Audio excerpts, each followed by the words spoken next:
얼마 전에도 우리나라에서 모터쇼가 열렸는데 수많은 차들, 신차들이 전시되는 것을 볼 수 있었습니다.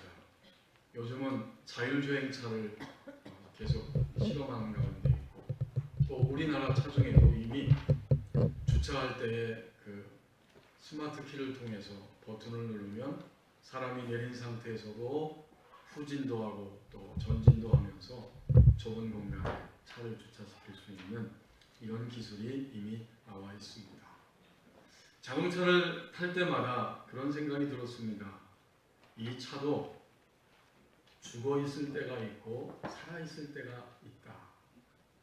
차에 연료가 주입되고 연료가 있으면 시동을 걸고 움직입니다. 살아있는 거죠. 그러나 차가 연료가 다 떨어져서 정지되면 죽어있는 상태입니다. 그런데 연료가 아무리 채워져 있어도 차가 시간이 가면 갈수록 연료는 사라지게 되고 나중에는 연료를 주입해도 차가 낡아서 더 이상 움직이지 못하는 바로 차의 끝이 올 때가 있다.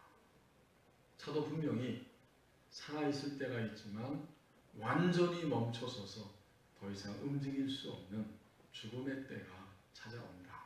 이런 생각을 해보았습니다. 우리 사람의 삶이 바로 이와 같습니다. 그런데 오늘은 감사하게도 아직은 죽어있는 때가 아니라 살아있는 때입니다. 그래서 오늘 하나님께서 에스겔 선지자를 통해서 너희가 살아있는 동안에 그것이 무엇을 의미하는지 어떤 방향을 향해 나가야 하는지를 우리에게 보여줍니다. 12장 23절 말씀을 보십시오. 항상 가까이 종말을 향해 흘러갑니다. 그러므로 너는 그들에게 이르기를 주 여호와께서 이같이 말씀하신다. 내가 이 속담을 반드시 그치게 할 것이다. 다시는 이스라엘 백성들, 하나님의 백성들 사이에서 이 속담을 하지 못하게 될 것이다. 그리고 내가 예언한 말씀대로 그날이 올 것이고 모든 묵시의 응함이 바로 다가오게 될 것이다. 그 당시에 어떤 속담이 있었는가? 앞에 22절에 나와 있습니다. 22절에 보니까 이스라엘 백성들이, 유다 백성들이 이런 속담을 하면서 살아가고 있었습니다. 인자야 이스라엘 땅에서 이르기를 날이 더디고 모든 묵시가 사라질 것이다 하는 너희의 이 속담이 어찌 됨이냐. 사람들이 말합니다. 날은 너무나 더디게 천천히 가고 끊임없이 이 날들은 연장될 것이야. 그리고 모든 하나님께서 주신 묵시, 예언자들을 통해서, 묵시라고 하는 말은 하나님이 자기의 뜻을 보여주는 것이 묵시입니다. 이런 모든 묵시는 결코 이루어지지 않고 그대로 그냥 사라져버리고 말 것이야. 이런 속담들이 이스라엘 백성들 가운데 끊임없이 말해지고 있고 회자되고 있었다는 것이죠. 이미 100여 년 전에 그때부터 너희는 멸망할 것이다. 너희는 바벨론으로 포로 생활하게 될 것이다. 이사야 선지자 또 예레미야 선지자를 통해서 끊임없이 이런 말씀을 듣다가 보니까 이 사람들은 그 말씀이 이제는 익숙해졌습니다. 하지만 마라. 여전히 우리 조상도 우리들도 이렇게 많은 세월을 살았지만 심판의 날은 오지 않았다. 결국 심판은 오지 않을 것이다. 이런 것이 속담처럼 사람들에게 돌아다니고 있었습니다. 바로 그 모습을 보면서 23절에서 하나님이 하신 말씀입니다. 너희 가운데 다시는 이런 속담을 하지 못하게 될 것이고 내가 행한 모든 날들, 내가 명령한 모든 예언의 말씀들이 바로 가까이에서 응하게 될 것이다. 이스라엘 백성들은 심판의 날, 바벨론 땅에 사로잡혀간 그 날이 쉽게 오지 않는 것을 보면서 깨닫지 못합니다. 아, 하나님의 자비하심이 있는 것이구나. 하나님이 오래 참고 기다리는 것이구나 라고 인식하지 못하고 또 종말은 반드시 정해져 있기 때문에 하루를 살면 살아갈수록 내가 살 수 있는 시간들이 줄어들고 있다는 그런 의식이 전혀 없었습니다. 오늘 유다 백성들에게 있어서 심판의 날은 종말의 날이고 우리에게 있어서 심판의 날은 역시 종말의 날입니다. 어떤 종말의 날입니까? 곧 내 개인의 종말이 있고 역사의 종말이 있습니다. 종말은 항상 이 두 가지 면이 있죠. 주님이 오시기 전에 내가 먼저 죽는다면 개인의 종말이고, 주님이 오신다면 나를 포함한 이 모든 세상의 역사의 종말이 오는 겁니다. 이렇게 내 개인의 종말과 역사의 종말이 끊임없이 다가오고 있다는 것을 인식하지 못하고 무감각하게 그 시대 백성들이 살아가면서 심판은 종말은 오지 않을 것이다. 바로 그들을 향해서 주님이 에스겔을 통해서 말씀하는 겁니다. 이런 속담은 다시는 사용하지 못하게 될 것이고 내가 모든 날, 심판의 날, 그리고 심판이 있을 거라고 하는 그 모든 묵시, 그것이 성취되는 때가 곧바로 오게 할 것이다. 27일 날인가요? 드라마를 찍고 있는 우리나라의 여성 배우가 27일 새벽에 자신의 SNS에 글을 하나 올렸는데 그 여성 배우를 좋아하는 사람들이 그것을 읽고 걱정했다 하는 그런 기사를 읽어보았습니다. 그 탤런트가 이렇게 글을 올렸습니다. 고스란히 다 전부 느끼자. 지독한 이 외로움, 지독한 이 고독, 지독한 이 상처, 지독한 이 분노, 지독한 패배감, 지독한 좌절감, 내 자신의 모든 마주하기 힘든 내 못난 모습들, 이렇게 현재 사람들에게 인기도 있고 드라마를 찍으면서도 내 속은 이렇습니다 라는 것을 공개적으로 SNS에 글을 올렸습니다. 그리고 그 다음날 28일 날은 왜 내 인생은 힙합이야? 왜 내 인생은 디즈니 공주가 아니야? 이게 무슨 소린가? 아마도 여러분 힙합은 1970년대, 80년대 미국에서 수많은 젊은이들이 열광하면서 추었던 그 춤이잖아요. 자유로운 것이고 즉흥적인 것이고 아주 현란한 춤인데 마치 내 인생이 지금 이렇게 정신없이 즉흥적이고 왔다 갔다 하고 힘들다는 것이겠죠. 잠자는 숲속의 미녀, 디즈니랜드 만화에 나오는 그 숲속의 공주의 그림을 하나 또 같이 턱 인스타그램에 올려놨습니다. 그것이 현재 자기의 모습이라는 겁니다. 오래전에 제가 알고 있는 어떤 성도 한 분이 서울에서 40평짜리 아파트에 살다가 이제 70이 넘어서 점점 시간이 가니까 그 다음에 저 경기도 용인으로 이사 갔는데 그때는 25평짜리 아파트로 추져갔어요. 몸이 점점 쇠약해져서 하나님 앞에 갈 날이 다가오는데 판교로 이사를 갔습니다. 그때 거기에 가보았더니 문을 여니까 바로 거실이고 그리고 방 하나가 있고 또 조그만 방이 있는 그런 집에서 이 부부가 살고 있는 모습을 보았습니다. 점점 이제 종말이 다가옴을 보면서 짐을 덜고 공간을 줄이는 이런 모습으로 살다가 하나님 앞에 부르심을 받았습니다. 어떤 사람도 누구도 예외 없이 우리는 오늘 시간이 줄어들고 있고 종말을 향해 가고 있습니다. 단 지독한 외로움과 고독과 상처와 분노와 패배감과 깊은 좌절감을 가지고 갈 수도 있고 짐을 줄여가면서 소망 가운데 우리의 시간들을 갈 수도 있습니다. 이렇게 가든지 저렇게 가든지 하나님을 믿는 우리들도 예외 없이 누구든지 항상 가까이 개인의 종말과 역사의 종말을 향해 흘러가고 있습니다. 24절 말씀을 보십시오. 내 속에서 속고 속이는 일들이 점점 사라진다고 말씀합니다. 하나님께서는 반드시 그날이 올 것이고 가까이 왔다고 선포하시면서 24절에서 이렇게 단호하게 말씀하십니다. 이스라엘 족속 중에 허탄한 묵시나 아첨하는 복술이 다시 있지 못하리라 하라. 하나님의 백성들 한 사람이 아니고 족속 전체입니다. 지금 하나님의 백성들 전체 가운데 이제는 하나님 앞에 받지도 아니하고 자기 마음에서 나오는 대로 생각되는 대로 예언하고 있는 허탄한 묵시, 그리고 그럴듯한 말로 사람들을 사로잡아서 매력시키면서 점쟁이처럼 점을 치는 이러한 복술, 이런 것들이 하나님의 백성들 가운데 다시는 있지 못하게 될 것이다. 단호하게 말씀하신 겁니다.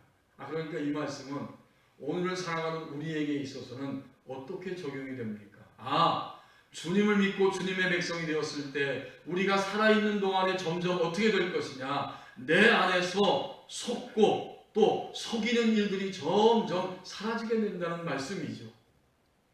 그러니까 오늘도 믿는 우리 가운데 속이는 자가 있고 속는 사람이 있습니다. 바꿔 말하면 내가 속을 수도 있고 또 나는 누군가를 속이는 자가 될 수도 있습니다. 속고 속이는 일들이 주님을 믿고 살아갈 때에 점점 내 안에서 사라지기 시작한다고 주님이 말씀하는 거예요. 이것이 바로 그리스도인의 삶이라는 거죠. 우리는 먼저 내가 속고 또 다른 사람에 의해서 속음을 당합니다. 그리고 이 다른 사람에게는 타인일 수도 있지만 동시에 악한 놈일 수도 있습니다. 우리는 잘 속아요. 우리가 속는다고 하는 것은 하나님의 빛을 받지 못한 영역입니다. 우리가 속을 때는 아직은 하나님의 빛이 우리 안에 들어오지 않았기 때문에 속는 거예요. 아주 쉽게 생각해 보십시다. 만약 누군가가 나를 싫어하고 미워합니다. 그때 우리는 그 사람이 나를 미워하고 싫어하기 때문에 자연스럽게 당연히 나도 그 사람이 싫고 밉습니다. 그리고 끊임없이 계속해서 그를 미워합니다. 이건 굉장히 자연스러운 우리의 반응인데 하나님의 말씀대로 하면 그런 상태는 뭐예요? 내가 지금 속음의 상태입니다. 하나님의 빛이 거기까지 아직은 비치지 않았어요. 그래서 우리의 반응은 하나님의 말씀이 있지만 우리의 반응은 나를 싫어하고 미워하는 사람을 당연히 나도 싫어하고 미워하는 반응을 보이게 됩니다. 그러면 아직 하나님의 빛이 거기에 비치지 않은 거예요. 그건 그냥 속은 겁니다. 그리스도인에게 있어서 속음은 바로 이런 겁니다. 우리가 무슨 사기꾼에게 속는 그런 일도 있지만 우리가 속는다고 하는 것, 오늘 24절에서 이스라엘 족속 중에 허탄한 묵시가 있지 못할 것이다 할 때 그건 우리가 속는 거예요. 하나님께 받지 않았음에도 불구하고 자기의 마음에서 나오는 대로 생각대로 그렇게 예언하는 거짓 예언의 목소리가 더 이상 있지 않을 것이다. 하지만 우리는 많이 속습니다. 또 우리가 심히 고통스러워하고 두려워하는 일들이 있습니다. 그런 고통과 두려움이 우리 내면 안에 느껴지고 흘러들어왔을 때 그저 고통스러워하고 그저 두려워하고 있습니다. 그건 뭘까요? 그것이 계속 지속된 상태로 머물러 있다면 역시 우리는 아직 하나님의 빛이 그 영역에 비춰지지 않은 것입니다. 그래서 소금의 상태. 이건 우리가 알지 못하고 속고 있는 겁니다. 또 다른 사람의 말을 들었을 때 그 말이 나의 가슴에 콕 찔려가지고 상처가 되고 아픔이 됩니다. 물론 그런 일이 많이 있죠. 또 우린 그렇게 약해요. 하지만 하나님의 말씀에 비춰볼 때 누군가의 말에 의해서 우리가 상처를 입고 아파하는 그런 모습으로 끊임없이 머물러 있다든지, 반면에 누군가의 말에 의해서 우리가 너무 기분이 좋아서 흥분된 나머지 우쭐함과 자만심을 가지고 정신을 차리지 못하고 계속해서 거기에 머물러 있다면 이것도 역시 소금의 상태입니다. 사람에 의해서도 우리는 그런 상태 속에 떨어지지만 우리가 정신을 놓치고 있을 때 악한 영은 끊임없이 바로 그러한 상처와 아픔을 통해서 계속 공격하면서 머물러 있게 하거나 우리가 계속 우쭐하고 자만심에 취해서 살게 하거나 악한 영은 이렇게 공격을 합니다. 그러면 그 영역은 하나님의 빛이 비춰지지 않은 상태입니다. 그래서 자신에게 소금 또 타인에게 악한 영에게 속아 있는 상태입니다. 그 다음 두 번째로 뭐가 있을까요? 내가 나를 속이고 내가 다른 사람을 속입니다. 그래서 24절 말씀에 보면 아첨하는 복수리 24절 하반절에 다시 잊지 못하리라. 하나님 그거 지금 분노하시면서 심판하시면서 하신 말씀이에요. 하나님의 백성들 가운데 그럴듯한 말로 사람들의 마음을 사로잡아서 점을 치는 점쟁이들의 복술이 있는데 하나님의 백성들이 그렇게 산다는 것입니다. 이것은 뭐예요? 내가 나를 속이는 것이고 다른 사람을 속이는 겁니다. 우리는 하나님의 빛이 우리 안에 왔을 때 내가 이렇게 미워하고 이런 말을 하면서 이런 생각 속에 빠져있는 것은 안 되는 것이구나 라고 빛이 오는 순간 딱 인식하게 됩니다. 그런데 그렇게 인식은 했지만 여전히 자신을 속입니다. 그리고 여전히 우리는 다른 사람을 속입니다.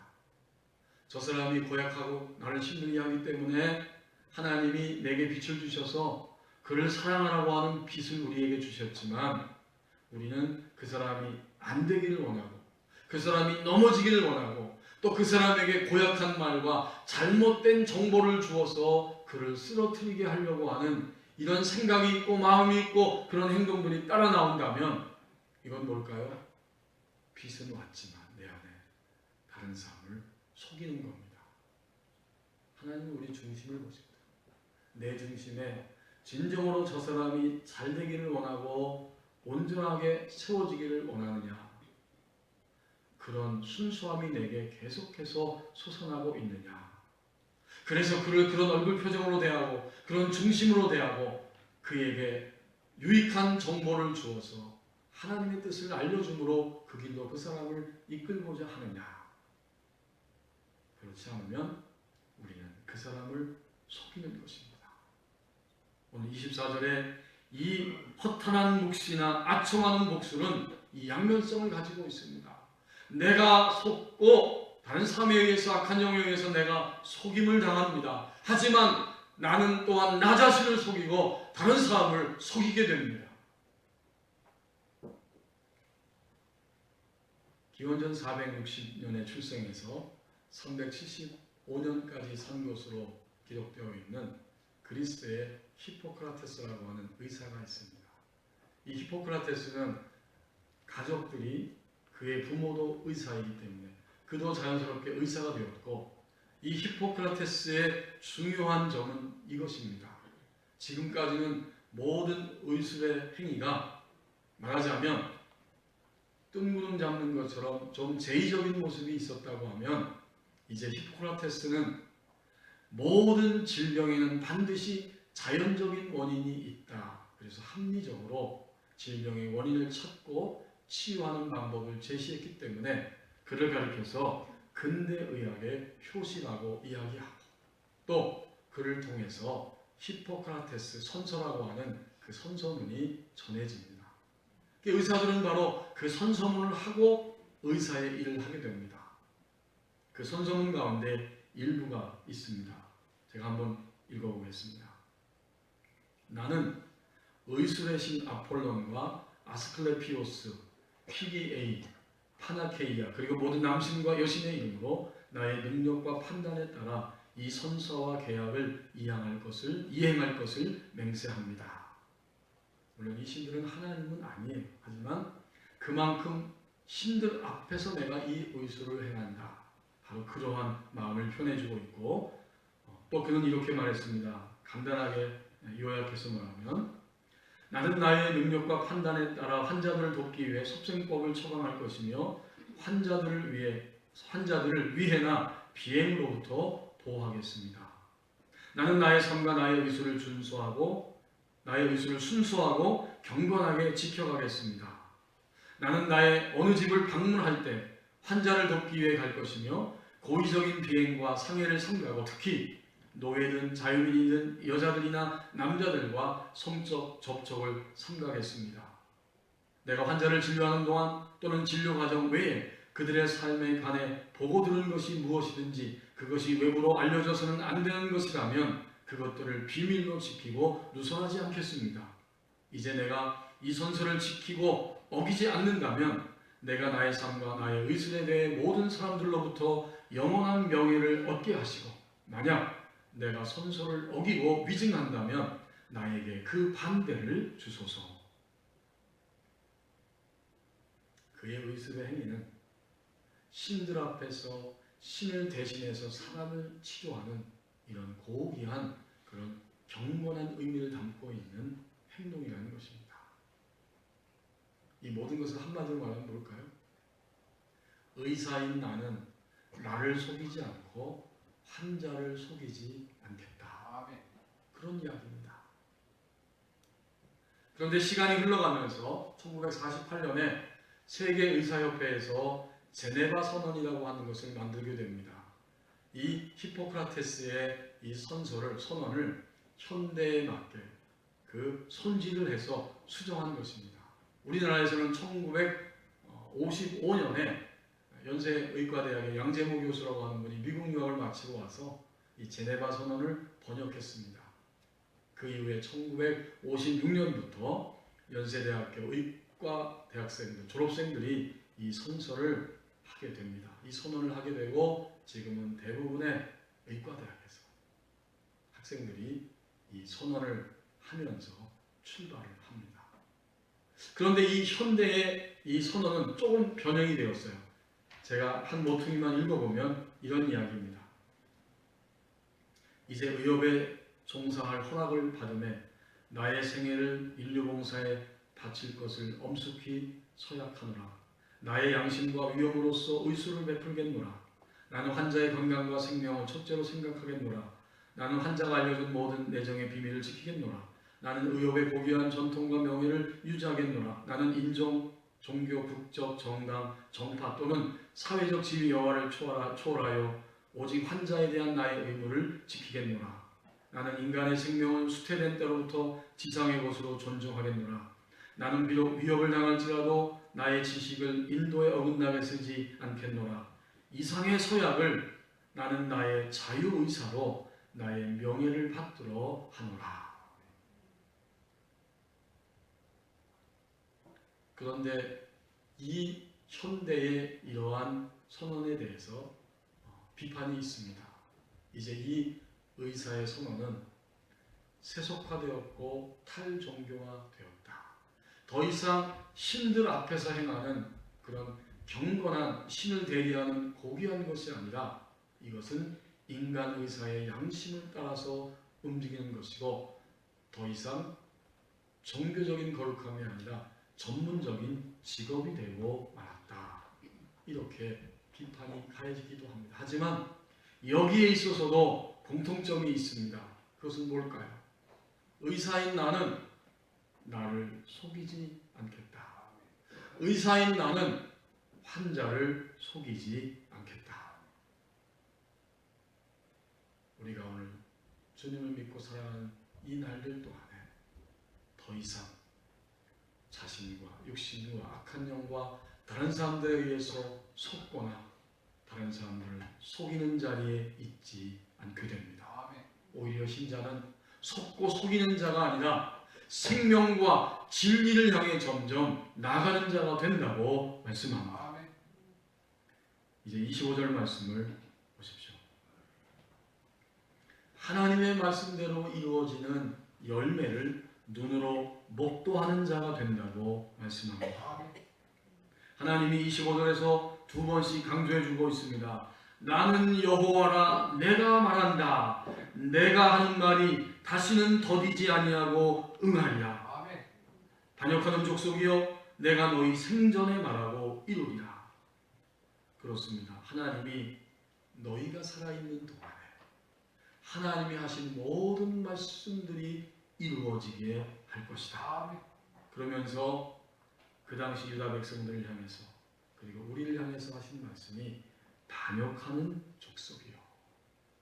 반역하는 족속은 우리 그리스도인들이 오늘 하나님의 말씀을 그대로 신뢰하지 못하고 그대로 신뢰하지 못하기 때문에 여전히 그 말씀대로 움직이지 않는 바로 그 모습이 반역입니다. 우리는 지금까지 어제까지도 반역했을지 모릅니다. 하나님의 말씀이 있고 하나님이 깨닫게 하는 것이 있고 하나님이 들려주신 말씀이 있지만 그것은 내가 이해할 수 없고 그것은 내가 동의할 수 없고 그것은 나와 관계가 없다. 이게 뭘까요? 이게 바로 반역입니다. 그러므로 하나님이 25절에서 에스겔 선지자를 통해서 말씀합니다. 내 말이 반드시 너희 생전에 이루게 될 것이다. 살아있는 동안에. 그리고 마지막 부분에 다시 한번 강조해 주십니다. 나 주 여호와의 말이니라 하셨다 하라. 우리는 하루를 살아가면서 무엇을 기준으로 삼고 있습니까? 어떤 기준 때문에 우리가 감사하고 어떤 기준에 의해서 우리는 절망하고 울음을 터뜨리고 화를 내고 있습니까? 도대체 우리의 기준이 무엇이란 말입니까? 적어도 우리 그리스도인들의 기준은 다른 것이 아니라 바로 하나님의 말씀입니다. 하나님이 우리에게 들려주시고 깨닫게 하시는 말씀이 내 안에 있고 그것이 점점 인식되고 그리고 그 말씀에 의해서 하루의 모든 일들을 점검하고 그것을 기준으로 생각하고 판단한다면 그것이 바로 열매입니다. 이 열매는 다른 게 열매가 아니에요. 내게 주어진 모든 상황 속에서 하나님의 말씀은 나에게 무엇이라고 요청하고 있고 무엇이라고 내게 지도하고 있고 훈계하고 있는지 하루가 지났을 때 그 말씀이 기준이 되어서 그 말씀을 기준으로 삼는다면 우리 하루 동안의 성공과 실패 모두가 다 열매입니다. 여러분 우리가 쓴 맛을 보아도 내가 이렇게 쓴 것은 바로 이런 이유가 있었구나. 하나님이 이렇게 깨닫게 하신 거구나 라고 말씀을 통해서 확인한다면 그것은 실패이고 쓴맛일지라도 하나님 앞에서 열매입니다. 우리는 매일매일 말씀대로 이루어지는 이 열매를 향해서 살아갑니다. 지금까지 우리가 기뻐했던 것, 또 슬퍼했던 일들이 있습니다. 기뻐하는 것도 하나님의 말씀으로 깨닫는 것이고 슬퍼하고 아파하고 가슴 쓰려했던 이런 모든 일들도 하나님의 말씀으로 깨닫고 기준을 삼습니다. 이것이 우리가 살아가는 하루하루 동안에 이루어지는 그리스도인의 삶입니다. 그래서 하나님이 25절에서 이렇게 강조하고 있는 것입니다. 너희는 여전히 반역하고 있지만 내가 너희 생전에 말하고 이루리라. 그리고 이 끝부분에 25절 끝부분에 나 주 여호와의 말이니라 할 때에 요 말이니라 하는 단어의 의미가 있습니다. 이것은 어떤 사람이 서류를 다 작성했습니다. 뭐 이력서도 괜찮습니다. 이력서일 수 있죠. 쭉 자기 손으로 서류를 작성하고 그 다음에 틀림이 없다 하는 의미로 끝에다가 이름을 쓰고 도장을 꽝 하고 찍습니다. 확인하는 거죠. 그 의미입니다. 이것은 다른 누구의 말이 아니라 나 여호와의 말이니라. 하나님의 말이라고 확인하고 도장을 찍는 거예요.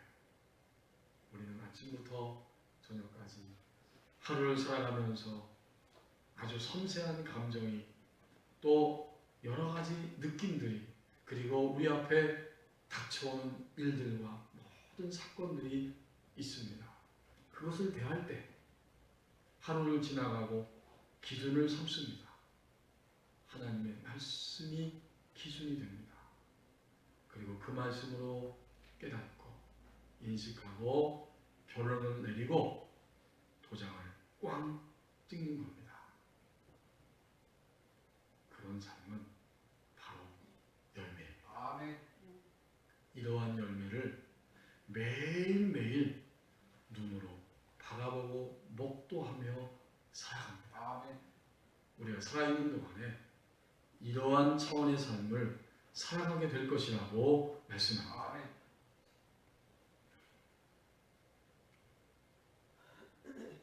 가끔씩 책을 쓰면 그 책의 저자가 앞에 책에 대한 감상 또 서원, 머릿말을 쓰게 됩니다.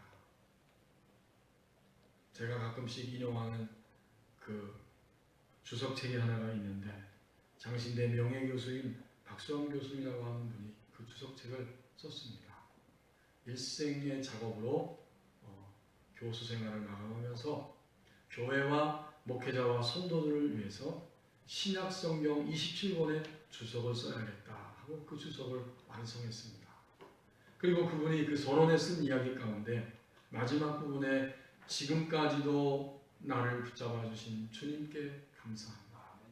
또 지금까지도 나에게 사랑과 희생으로 함께 해준 나의 아내에게 너무나 감사합니다.